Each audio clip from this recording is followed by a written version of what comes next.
Right, so why people even talk like he the best at, he didn't even fight at 135 yet. Right. He didn't even have power at 126, 30 or none of that. He is good. Okay. How can you, all that's just okay. That fight between him and Teofimo Lopez, if they fight? If they fight, I think Shakur wins. I think Shakur wins. Teofimo Lopez, we've seen him at his best, but he typically brings out his best characteristics when he's back against the wall and he's counted out. And he's going to be counted out in this fight. By and large, people are going to side with Shakur in this fight to win the fight because he's the more consistent fighter, he's the more class fighter overall. Boxing pros are split ahead of Shakur Stevenson versus Teofimo Lopez, and Gervonta Davis doesn't hold back. Tank questions why Shakur is treated like an untouchable champion before fully proving himself at the highest level. He makes it clear that height means nothing in elite boxing. According to Davis, real respect is earned only after facing and beating top competition inside the ring, not through reputation alone.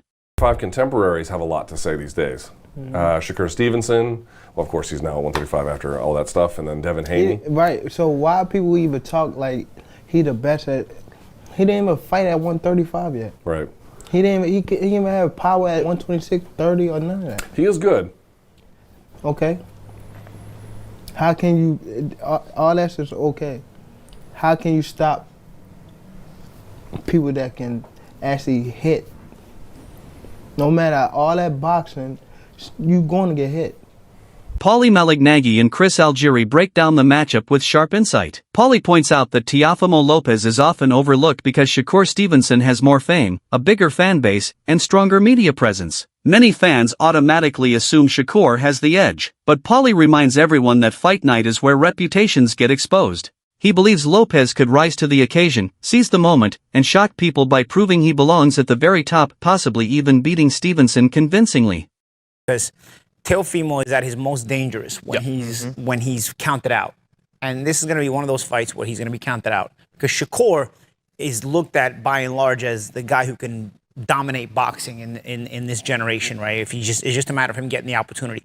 I myself have felt that he's the guy who could and should be dominating boxing if he gets the right matchups. But bro, this is one of the rare matchups, if not maybe the only matchup, where I feel like it's a big threat here to Shakur. And then it would all come undone only because of this reason. Teofimo Lopez, we've seen him at his best, but he typically brings out his best characteristics when he's back against the wall and he's counted out. And he's going to be counted out in this fight. By and large, people are going to side with Shakur in this fight to win the fight because he's the more consistent fighter, he's the more class fighter overall, and he's just so damn good. But Teofimo has a way, when you're so damn good and he knows you're so damn good and everybody feels like you're going to beat him, there's just something about Teofimo, man. He brings out a different level and somehow supersedes that guy who is that damn good. I've seen it. We've seen it already. I'm not saying anything that anybody else hasn't already seen, okay? I'm just stipulating it.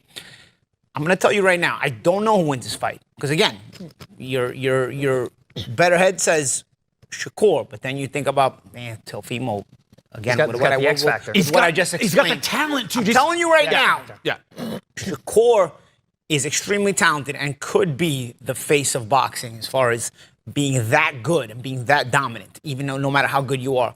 But this is one of the rare fights where you can get beat. And I don't ever want to hear any of you tank nut huggers that he fights one Uber driver after another. If Shakur Stevenson loses this fight, I don't ever want to hear any of you saying, oh, well, what about Shakur now? Tank this, tank that. Tank fights the guy that delivers my pizza. He fights the guys in the back that are doing the production. He fights the truck driver. I don't want to hear. Lamont Roach views the fight very differently. He believes Shakur Stevenson controls the ring like few others. In his eyes, this wouldn't be a wild battle, but a controlled performance. Roach says Shakur dictates pace from the opening bell, using distance and timing to frustrate opponents. He believes Stevenson's ring IQ would limit Teofimo's explosiveness, turning the fight into a technical lesson rather than a war. According to Roach, Lopez would struggle to find rhythm or momentum. Okay, cool.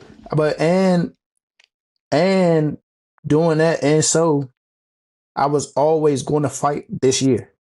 He knew that too. I was always going to fight this year. It was going to be either like a tune-up or something before I fought him, if we were to get that together.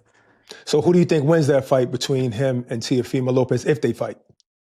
If they fight, I think Shakur wins. I think Shakur wins. And I don't think it's going to be like a super tough fight either. I think he just, his IQ will frustrate him. And But wow, don't you think T.O. has also good ring IQ and also is slick, fast? I think so. explosive? But when you look at T.O.'s performances against guys that are just pure boxers, it's just like he almost lost to Sandor Martin. Some people thought he lost to Sandor Martin. Who else? He did beat Loma, who's arguably at the time considered one Hell of the yeah, best in the he world. did, and that a hell of a performance too. A hell of a performance too. So yeah, I mean, I think he's hit or miss. You got to think he got stuff. He a little cuckoo too. Like he has like a little mental lapses every once in a while. Look at the Kambosos fight. Like that's a fight that people would never expect Kambosos to win, and he won a grueling match against him as well. So I just I don't know. I don't think he can get it done against Shakur when it comes to like because it's going to be just a skill match. I don't think he's going to try to rough Shakur up. Roy Jones Jr. shifts the focus away from hype and onto preparation. He warns that Teofimo Lopez cannot afford mistakes against a fighter like Stevenson. Jones explains that Shakur thrives when opponents lose discipline or hesitate. One wrong move, and Stevenson takes control with clean counters and positioning. While Jones respects Lopez's talent, he stresses that talent alone won't be enough. Against a calculated fighter like Shakur, every round matters, and once momentum shifts, it's nearly impossible to take back. How does Shakur beat T.O. and vice versa? Stylistically, how does T.O. beat Shakur? Stylistically, T.O. got to go in and go for broke. He got to go gamble. He got to take some, get some, and that's his only way to win. If he stays outside of boxes, Shakur gonna pick him apart. Shakur's a polished boxer with some of the best feet in the game right now, and he's a defensive-minded fighter, which is very smart. It's hard to hit him. He makes you gamble to hit him, and he's going to be a tough one to deal with. But if Teofimo is willing to gamble to beat him, then Teofimo can definitely... Rolando Rolly Romero offers a completely different take, calling the fight a true 50-50 matchup. He believes both fighters are proven champions with elite-level skills. Rolly says neither man enters with a clear advantage. It all comes down to style, timing, and who imposes their game first. In his view, this fight isn't about hype or resumes. It's about adjustments, confidence, and execution on the night. One moment could decide everything. Yeah. I think it's a great fight. You'll really see, because at the end of it, they're both Olympians. They're both multi-division world champions. Tio is an incredible fighter, and Shakur is an incredible fighter. Shakur has a really high boxing IQ and Shakur coming out from I'm telling you, it's gonna be a good